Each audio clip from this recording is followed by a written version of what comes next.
আমি কখনো বিষ পান করিনি, কিন্তু বিষের থেকেও মারাত্মক কথা হজম করেছি বহুবার। বিষ শরীরকে মারে, কিন্তু কথার বিষ আত্মাকে ধীরে ধীরে নিঃশেষ করে দেয়।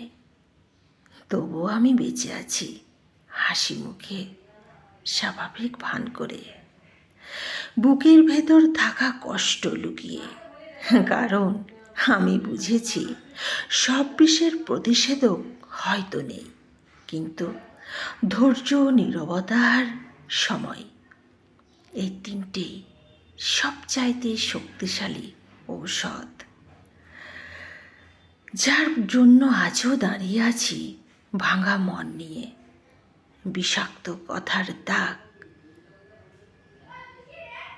সহ্য করে নিয়ে একটা শান্ত হাসি দিয়ে এখনো বেঁচে আছি।